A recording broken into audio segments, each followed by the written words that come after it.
نحمدہ ونصلی علی رسولہ النبی الکریم الامین اما بعد فاعوذ باللہ السمیع العلیم من الشیطان الرجیم بسم اللہ الرحمن الرحیم قال اللہ تبارک و تعالی فی القرآن الحکیم ان اللہ وملائکتہ یصلون علی النبی یا ایہا الذین آمنوا صلوا علیہ وسلموا تسلیما الصلاۃ والسلام علیک یا رسول اللہ وعلی آلک واصحابک یا نبی اللہ۔ اللہ تعالیٰ کی بے حد و حساب حمد و ثنا سرور کونین جان عالم حضرت محمد مصطفیٰ صلی اللہ علیہ وسلم اور آپ کے جمیع آل و اصحاب کی بارگاہ ناز میں درود و سلام کے نذرانوں کے بعد انتہائی تعظیم و تکریم کے لائق میرے لیے سامعین ذی قدر میرے دینی اور یقینی دوستوں، بزرگوں اور بھائیوں، آج کا یہ درس نبی کریم صلی اللہ علیہ وآلہ وسلم کے حوالے سے ایک اہم اعتراض جو روافض اٹھاتے ہیں اور صحیح بخاری کو مورد طعن کیا جاتا ہے، اس حوالے سے منعقد پذیر ہے۔ مشہور دجال خائن رافضی حسن العیاری نے اپنی ایک گفتگو میں یہ بات کہی کہ نعوذ باللہ بخاری شریف کے اندر بہت سی کفریات موجود ہیں، اور انہی کفریات میں یہ بھی شامل ہے کہ نبی کریم صلی اللہ علیہ وسلم کو اپنی رسالت اور نبوت کے متعلق شک تھا، اور آپ صلی اللہ علیہ وسلم نے متعدد بار خودکشی کا ارادہ فرمایا۔ یہی اعتراض اب آپ اس کی زبان سے خود سماعت فرمائیے، اس کے بعد ہم اس روایت کے جوابات کی طرف آتے ہیں۔ بخاری یا بدماش یا شریف، یا آپ خود وہ اندازہ لگائیں جب ہم آپ کو دکھائیں گے کسی بخاری میں کیسے ایسی کفریات موجود ہیں کہ رسول اللہ صلی اللہ علیہ وآلہ وسلم کو اپنی ہی رسالت پہ شک تھا اور وہ خودکشی کرنے کی انہوں نے کئی دفعہ کوشش کی ہے۔ نستجیر باللہ۔ آپ نے اس دجال خائن رافضی کے اعتراض کو سماعت کیا۔ اصل میں یہ اعتراض عمومی طور پر مستشرقین اور غیر مسلم اسلام کی حقانیت پر اعتراضات کے حوالے سے بھی اس اعتراض کو کیا جاتا ہے۔ روافض نے یہ اعتراض عیسائیوں سے مستعار لیا ہے۔ اب آپ کے سامنے آ رہی ہے وہی روایت جس کو اس نے بیان کیا ہے اختصار کے ساتھ۔ میں آپ کے سامنے تفصیل کے ساتھ اس روایت کو پیش کر دیتا ہوں، اور اس روایت کی اسنادی حیثیت اور اس روایت کا کیا مقام ہے محدثین کے ہاں اس کو بیان کر دیا جائے گا۔ یہ صحیح بخاری آ رہی ہے۔ صحیح بخاری کی حدیث کا نمبر شمار ہے 6982۔ نبی کریم صلی اللہ علیہ وآلہ وسلم پر پہلی وحی کے آنے کی کیفیات کا بیان ہے۔ سیدہ عائشہ رضی اللہ تعالی عنہا فرماتی ہیں کہ نبی کریم صلی اللہ علیہ وسلم پر جو وحی کی ابتدا ہوئی وہ سچے خوابوں کے ذریعے ہوئی۔ پھر نبی کریم صلی اللہ علیہ وآلہ وسلم جو خواب دیکھتے وہ آپ صلی اللہ علیہ وآلہ وسلم کے لیے دوبارہ اس کو حقیقت کا روپ دھار کر، یعنی وہ حقیقت کی صورت میں ظاہر کر دیا جاتا۔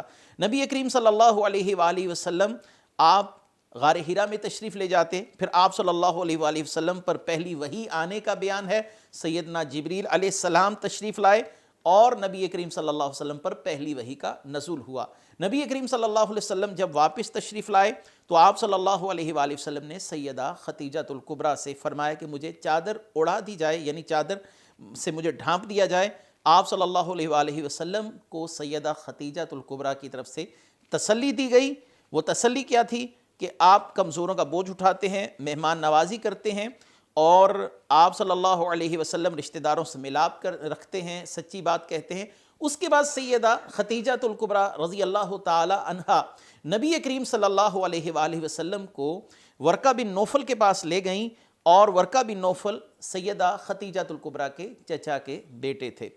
انہوں نے سیدنا محمد مصطفیٰ صلی اللہ علیہ وآلہ وسلم کو تسلی تشفیع دی، اور آپ صلی اللہ علیہ وآلہ وسلم سے یہ گفتگو بھی کہی کہ ایک وقت آئے گا کہ آپ کی قوم یہاں سے یعنی مکے سے آپ کو نکال دے گی، اور کاش کہ میں اس وقت تک زندہ رہتا کہ آپ صلی اللہ علیہ وسلم کی معاونت کر سکتا۔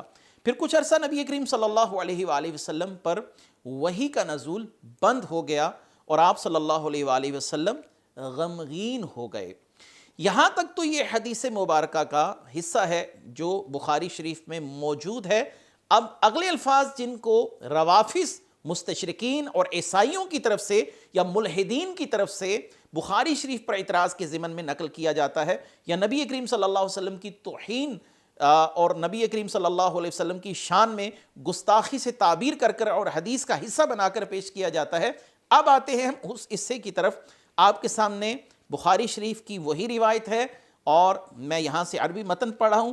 فیما بلغنا حزنا غدا منہ مرارا قی یترد من رؤس شواحق الجبال فکلما اوف بذروة جبل لقی یلقی منہ نفسہ تبدلہ جبریل فقال یا محمد انک رسول اللہ حقا فیسکن لذالک. نبی کریم صلی اللہ علیہ وآلہ وسلم پر جب وحی کا نزول نہ ہوا کافی عرصہ، آپ غمگین ہو گئے، آپ صلی اللہ علیہ وسلم کو حزن ہوا، تو اس کے بعد یہ الفاظ ہیں ہمیں حدیث پہنچی ہے فیما بلغنا.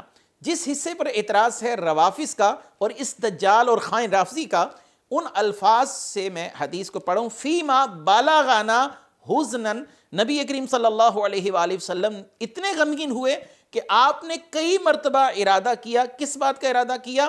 کہ قی یترد من رؤس شواحق الجبال، کہ آپ صلی اللہ علیہ وسلم خود کو پہاڑ سے گرا لیں، یعنی نعوذ باللہ آپ خودکشی کر لیں.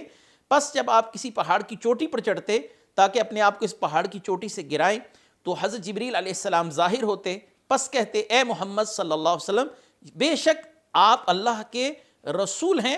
فیسکن لذالک، آپ کو اس بات سے اطمینان حاصل ہو جاتا، آپ کا اضطراب ختم ہو جاتا. یہ وہ متعلقہ حصہ ہے جو اصل میں زیر بحث ہے. اب یہاں پر ہے فیما بلغنا، ہمیں یہ حدیث پہنچی. یہ الفاظ سیدہ عائشہ رضی اللہ تعالی عنہا کے نہیں ہیں، یہ صدیقہ کائنات کے الفاظ نہیں ہیں. فیما بلغنا کے الفاظ کس کے الفاظ ہیں؟ اب آپ کے سامنے آ رہی ہے التوشی، امام جلال الدین سیوطی رحمۃ اللہ علیہ کی کتاب ہے، یہ شرح صحیح بخاری ہے، آپ کے سامنے ہے. امام جلال الدین سیوطی رحمۃ اللہ علیہ فرماتے ہیں فیما بلغنا، یہ کیا ہے؟ یہ قول الزہری، یہ زہری کا قول ہے. یہاں سے حدیث کا جو حصہ شروع ہوتا ہے یا اس حدیث کے ساتھ جو حصہ منسلک ہے، یہ سید عائشہ کا قول نہیں ہے. فیما بلغنا سے زہری کا قول شروع ہو رہا ہے.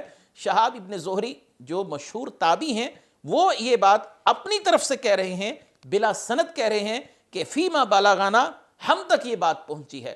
تو معلوم ہوا فیما بلغنا سے آگے جو الفاظ قابل اعتراض ہیں وہ حدیث کا حصہ نہیں ہے، ایک شخص کا خود ساختہ فہم ہے. اور فیما بلغنا کے الفاظ سے آگے جو معترض بات لا رہا ہے وہ حدیث نہیں ہے، وہ شہاب ابن زہری کا قول ہے. اب آپ کے سامنے دوسرا حوالہ آ رہا ہے، شرح الحدیث المقتفی، امام ابو شامہ کی مشہور کتاب ہے، ابو شامہ مقدسی جو امام نووی کے اساتذہ کرام میں شامل ہیں.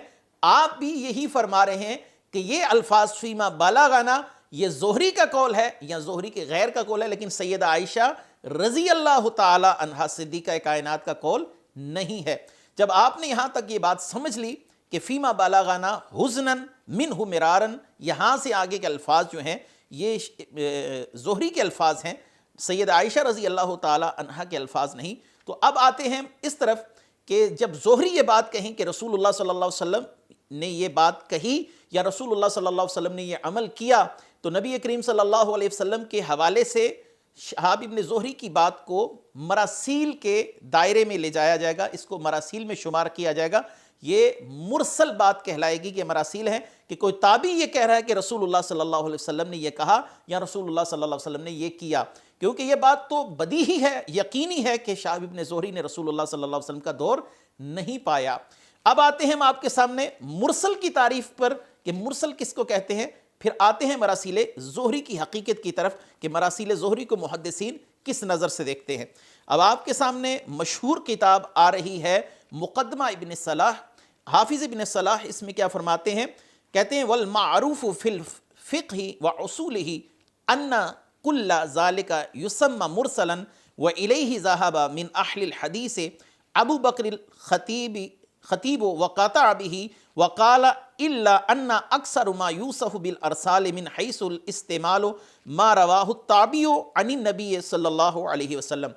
اہل فقہ اور اصول فقہ میں مشہور یہ ہے کہ اس قسم کی تمام احادیث مراسیل کی قبیل سے ہیں، اور محدثین میں سے ابو بکر خطیب یعنی خطیب بغدادی کا مذہب بھی یہی ہے، اور انہوں نے اسی کو قطعی قرار دیا. چنانچہ انہوں نے فرمایا کہ استعمال کے اعتبار سے اس حدیث کو ارسال کی صفت کے ساتھ متصف کیا جاتا ہے جو تابعی رسول اللہ صلی اللہ علیہ وسلم کے حوالے سے بات نقل کرے کہ آپ صلی اللہ علیہ وآلہ وسلم نے یہ بات کہی یا رسول اللہ صلی اللہ علیہ وسلم نے یہ عمل کیا.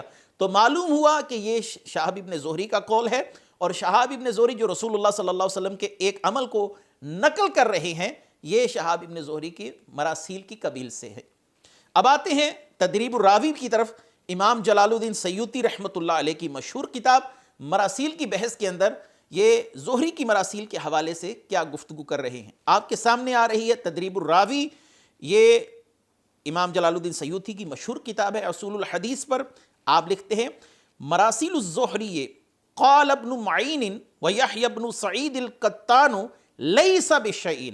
مراسیل زہری امام یحیی بن معین فرماتے ہیں، امام یحیی بن سعید القطان فرماتے ہیں لیس بشیء، یہ کوئی شے نہیں ہے، ان کا کوئی مقام نہیں ہے، مراسیل زہری کو کوئی اہمیت نہیں دی جاتی محدثین کے ہاں۔ بلکہ آگے کہتے ہیں وَقَضَا قَالَ الشَّافِعُ قَالَ لِأَنَّ نَجِدُهُ يَرْوِي عَنْ سُلَيْمَانَ بْنِ أَرْقَمَ۔ امام شافعی فرماتے ہیں کہ ہم نے پایا ہے کہ جو زہری کی مراسیل ہیں یہ سلیمان بن ارقم سے مروی ہوتی ہیں۔ سلیمان بن ارقم جو ہے یہ آپ کتاب العلل دیکھ لیجئے یا محدثین کی کتابیں دیکھ لیجئے جو رجال پر لکھی گئی، ان کے اندر لکھا ہوا ہے کہ شہاب یہ جو سلیمان بن ارقم ہے یہ لیس بشیء ہے۔ امام احمد بن حنبل نے فرمایا یہ کوئی شے نہیں، امام بخاری نے کہا یہ متروک ہے، امام ابو داؤد نے کہا یہ متروک ہے۔ تو معلوم ہوا کہ شہاب ابن زہری کی جو مراسیل ہیں یہ موقوف ہیں، ان کا انحصار ہے سلیمان بن ارقم پر جو خود شدید مجروح راوی ہے۔ اب آگے بات یہاں پر ختم نہیں کی، امام سیوطی رحمۃ اللہ علیہ فرماتے ہیں ان یحیی بن سعید قال مرسل الزہری شر من مرسل غیرہ، کہ امام زہری کی جتنی بھی مراسیل ہیں یہ ان کے غیر کی مراسیل میں سب سے بری ہیں، یعنی مراسیل زہری کو بہت ہی برا سمجھا جاتا ہے، ان مراسیل کو کوئی اہمیت نہیں دی جاتی۔ لِأَنَّهُ حَافِظٌ وَكُلَّمَا قَدَرَ أَن يُسَمِّيَ سَمَّا وَإِنَّمَا يَتْرُكُ مِن لَا يُحِبُّ أَن يُسَمِّيَهُ۔ فرماتے ہیں کہ جس سے وہ محبت کرتے ہیں اس کا نام لیتے ہیں، جس کو وہ ناپسند کرتے ہیں اس شخص کا نام نہیں لیتے۔ تو معلوم ہوا کہ ایسا شخص اگر شہاب ابن زہری نے یہ روایت کسی سے سنی بھی ہے اور اس کا نام نہیں لیا تو وہ کوئی یقیناً ایسی شخصیت ہے جسے زہری خود پسند نہیں کرتے۔ تو زہری کی مراسیل کیا ہیں؟ لیس بشیء۔ تو یہاں سے معلوم ہوا کہ یہ روایت زہری کی مراسیل سے ہے، جیسے کہ ابو شامہ مقدسی کی گواہی میں نے آپ کے سامنے پیش کی، امام جلال الدین سیوطی کے توشی کی میں نے گواہی آپ کے سامنے پیش کی۔ مراسیل زہری کا مقام کیا ہے میں نے وہ بھی آپ کے سامنے پیش کر دیا۔ اب آتے ہیں ایک خاص معاملے کی طرف۔ اب یہاں پر ایک اعتراض روافظ یہ بھی اٹھا سکتے ہیں، دیکھیے جی ہم یہ سوال لائے ہیں بخاری شریف سے اور بخاری کو صحیح ترین کتاب مانا جاتا ہے، بالکل ایسا ہی ہے کہ بخاری کو تمام حدیث کی کتابوں میں سب سے فائق سمجھا جاتا ہے، صحیح مانا جاتا ہے، لیکن اس کا یہ معنی قطع نہیں ہے کہ بخاری کی ایک ایک روایت صحیح ہے اور اس میں ضعیف روایات یا مجروح روایات موجود نہیں ہیں۔ آپ کے سامنے آ رہا ہے شرح مشکات کا مقدمہ اشیعۃ اللمات، یہ شاہ عبدالحق محدث دہلوی نے اصول حدیث کے حوالے سے ایک مقدمہ لکھا جو بہت اہم ہے اور ہمارے داخل نصاب بھی ہے۔ آپ کے سامنے آ رہی ہے عبارت، صفحہ نمبر 139 ہے، یہ اس کا ترجمہ ہے۔ وہ لکھتے ہیں کہ صحاح ستہ میں کیا ضعیف روایات شامل ہیں یا نہیں ہیں؟ تو کہتے ہیں ان 6 کتابوں میں صحیح، حسن، ضعیف ہر قسم کی احادیث موجود ہیں۔ اغلب و اکثر احادیث کے لحاظ سے ان کتب کو صحاح ستہ کے نام سے موسوم کیا جاتا ہے۔ بخاری ہو، مسلم ہو، ابو داؤد ہو، ابن ماجہ ہو، نسائی ہو، کوئی بھی کتاب ہو صحاح ستہ کی، یہ ضمانت نہیں دی جا سکتی کہ اس کی تمام احادیث صحیح ہیں، صحت کے درجے پر ہیں۔ ان کو صحاح ستہ اغلب اور اکثر احادیث کے حوالے سے کہا جاتا ہے کہ ان میں اکثر احادیث صحیح ہیں، نہ کہ یہ کہ اس کی 100/100 جو احادیث ہیں وہ صحیح ہیں۔ یہ اشکال جو ہونا تھا وہ ہم نے اس کا پہلے جواب دے دیا۔ اب آتے ہیں یہ جو روایت ہے اس کی سند کی طرف جو میں نے آپ کے سامنے سب سے پہلے پڑھی، جس کا آخری حصہ زہری نے بیان کیا ہے۔ اس روایت کی سند آپ کے سامنے آ رہی ہے، حدثنا یحیی بن بقیر حدثنا اللیث عن عقیل عن ابن شہاب، کہ یہ جو روایت ہے یہ بیان کی ہے زہری نے عقیل سے، اور عبداللہ بن محمد حدثنا عبد الرزاق حدثنا معمر قال الزہری، یہ روایت جو زہری بیان کر رہے ہیں، زہری کے شاگرد معمر جو ہے انہوں نے آگے بیان کی ہے عبد الرزاق کو. تو معلوم ہوا کہ یہ جو روایت جس سے استدلال کیا رافضیوں نے، اس کی سند میں زہری کے شاگرد معمر آ رہے ہیں اور معمر کے آگے ان کے شاگرد ہیں عبد الرزاق. جب آپ نے یہ بات سمجھ لی تو اب آتے ہیں دوسری روایت کی طرف. یہی روایت صحیح بخاری میں ایک اور مقام پر بھی موجود ہے، لیکن اس میں یہ متنازع الفاظ موجود نہیں ہیں. وہاں پر اس کا یہ وہ متن موجود نہیں ہے، اور وہاں پر آپ دیکھ سکتے ہیں کہ یہ جو جس روایت سے استدلال کیا جا رہا ہے روافظ کی طرف سے، وہ حصہ ہی موجود نہیں ہے. لیکن اس سے پہلے اس کی سند کو دیکھیے. روایت کا نمبر ہے حدیث کا 4953. اس کی سند دیکھیے. حدثنا یحیی بن بکیر حدثنا اللیث عن عقیل عن ابن شہاب. یہ روایت شہاب ابن زہری سے ان کے شاگرد عقیل بن خالد الایلی نے لی، جو کہ 141 ہجری میں جنہوں نے وصال پایا، جو کہ ثقہ ہیں. عقیل کی یہ روایت اور دوسری روایت جس کی سند میں معمر ہے، معمر والی روایت جو ہے اس سے استدلال کرتے روافظ، مستشرقین اور عیسائی. لیکن وہ روایت جو شہاب ابن زہری سے عقیل بن خالد نے الایلی نے نقل کی ہے، اس کے اندر یہ الفاظ نہیں ہیں. اب اس کے اندر یہ الفاظ کیوں نہیں ہے؟ سوال یہ پیدا ہوتا ہے. تو سادہ سا جواب ہے، کیونکہ عقیل جو ہے یہ معمر کی نسبت اثبت ہیں اور زہری کی روایات کو خصوصی طور پر جانتے ہیں، زہری کی مراسیل سے آگاہ ہیں، زہری کے ادراج سے آگاہ ہے. تو لہٰذا اس لیے اس روایت کے اندر عقیل بن خالد الایلی نے یہ الفاظ نقل نہیں کیے. یہ روایت کا آخری حصہ میں آپ کے سامنے پڑھ رہا ہوں تاکہ آپ کے سامنے یہ بات واضح ہو جائے کہ جو متنازع الفاظ ہیں، جن پر زیر بحث الفاظ ہیں، وہ اس روایت کے آخر میں موجود نہیں ہے. آخری الفاظ میں پڑھ رہا ہوں. وَفَطَرَ الْوَحْيُ فَطْرَةً حَتَّى حَزِنَ رسول اللہ صلی اللہ علیہ وآلہ وسلم. پھر وحی کا آنا منقطع ہو گیا حتیٰ کہ رسول اللہ صلی اللہ علیہ وسلم غمگین ہو گئے. یہاں سے آگے فیما بالاغانہ نہیں ہے. جو زہری کے الفاظ ہیں وہ عقیل نے نقل نہیں کیے. ایک طرف عقیل کی روایت ہے اور دوسری طرف جو ہے وہ معمر کی روایت ہے. اب ان دونوں میں ہم کس کو ترجیح دے سکتے ہیں؟ آپ کے سامنے آ رہی ہے سیر اعلام النبلاء امام ذہبی رحمۃ اللہ علیہ کی. آپ لکھتے ہیں کہ امام ابو حاتم رازی کیا فرماتے ہیں؟ وقال ابن ابی حاتم سئل ابی عن عقیل و معمر، کہ صاحب جرح و تعدیل سے سوال کیا گیا امام ابو حاتم رازی سے کہ عقیل اور معمر ان دونوں میں اثبت کون ہے زہری کے حوالے سے، زہری کی روایات کا عالم کون ہے؟ فقال عقیل اثبت، تو آپ نے فرمایا کہ معمر اور عقیل کی روایت میں اثبت روایت جو صحیح ترین روایت ہے وہ عقیل کی روایت کو سمجھا جائے گا. تو لہٰذا عقیل نے تو یہ الفاظ نقل ہی نہیں کیے اور اس روایت کو چھوڑ کر معمر کی روایت سے استدلال کیا گیا. معمر کی روایت کا میں نے آپ کے سامنے مقام بیان کر دیا. دوسرا یہ زہری کی مراسیل سے ہے، مراسیل زہری کا مقام کیا ہے وہ بھی میں نے آپ کے سامنے بیان کر دیا. کوئی یہ شخص یہ کہے کہ بخاری کی تمام روایات صحیح ہیں تو میں نے اس حوالے سے شیخ محقق شاہ عبد الحق محدث دہلوی رحمۃ اللہ علیہ کی گواہی بھی آپ کے سامنے پیش کر دی. تو معلوم ہوا کہ اس روایت سے استدلال کرنا یہ ان روافظ کے لیے ہرگز سود مند نہیں ہے، کوئی مفید نہیں ہے، نہ ہی مستشرقین کے لیے، کیونکہ یہ روایت حدیث کا حصہ ہی نہیں، یہ جو الفاظ ہیں اس حدیث کا حصہ ہی نہیں ہے. یہ زہری کے مراسیل سے ہیں اور مراسیل زہری کا جو مقام ہے وہ یحییٰ بن معین نے کہا لیس بشیء، یحییٰ بن سعید القطان نے کہا لیس بشیء. امام شافعی رحمۃ اللہ علیہ مراسیل زہری کو پسند نہیں کرتے. تو یہاں سے یہ سارا مسئلہ واضح ہوا کہ یہ جو الفاظ بخاری شریف میں آئے ہیں یہ شہاب ابن زہری کی مراسیل کی قبیل سے ہیں. اللہ تبارک و تعالی ہمیں دین کا کما حقہ فہم عطا فرمائے. وآخر دعوانا ان الحمد للہ رب العالمین.